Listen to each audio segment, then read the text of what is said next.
Nandara Mafabi hariko bugana habagize bo mu rusanga cyuruhura abantu bamugambira ko bari kuteganisibwa ngo utombi emshoro n'amarwaro ebitabo mbikoreso kandi Mafabi yabashaba kumutorana akaheza hebizwebi. Government director mure yekundira na yendeza umwana na wamusomeza karaze mu office ne yabahima ne yabanyankore kandi ubonizo tuby'abanyankore kandi tubyabira gusitwena twena tusana twena tukaronda sente zitwahinga muhogo twahinga bicori nano kuzamate twena tuba tukorera ficeje konka tuba kwenda kutorotora mako mugasho abana bitu kugira ngo bagira ibaza mbero ndamwe babonka nkeminyeto tukiganisibwe ati nkito wa boda boda nosanga wari yaroni ya kiti yamare imyaka ebiri wayisango miliyoni 10 kandi bajaji neshohora miliyoni 2 umusoro gurengere emisoreri wagurunyo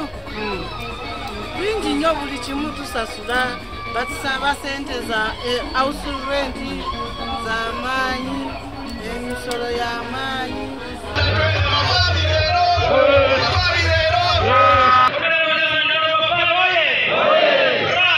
The roads here are worse, that's why you cannot sell your milk, your matoke at a good price. Plan is to invest money in the small businesses.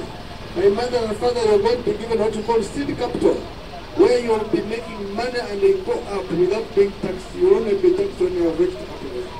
Ogwanyuma yongerayo kuzomyanye ndijo omurucyuruhura nkakashonji censhama n'ahandi kandi okwo bamushaba kubakorera obutari bw'amate. Steko mbyo buhinji no murisa nukwe tusobore kureba ngo tutungura omuntu wa burukiro ariyo mu kintu ekyo kandi amakorero agapisha kubamiga kora abintebyo tugarete gazo mucweka abayusa batine mirimo abami n'abacara bazo makorero ago basokuya mu sente.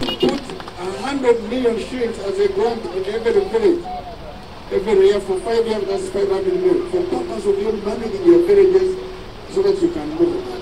Mafabi kuyarga cyuruhura nikwe kuzakazo district kandi yahikomyanya nkakino n'ahandi. Abantu cyo tugenda kubakorera Nandara Mafabi ngayise mutugenda kuzimba factory amatoke no galiyo mangi tuzimbe factory eyamba abantu tuzimbe factory y'amata ekikopo kiri ku 5 twagala amata gafe tugatunde abantu bafe bafunemo abawansi kazo twagala kulaba tubakolerayo ku factories ngezi zivi kwatako ku bintu by'amatoke tulabye bali n'amatoke mangi naye gonna gayengera mu nimiro kulwa kubengudombi n'ekirala okulaba nti omuntu okuva wansi afuna ku kasente mu sawo. Yazo mu district y'Ibanda yabugana abahagizi be omu town ya Rwamuhoro omuri Ibanda. Gashakwa Ram Edwin.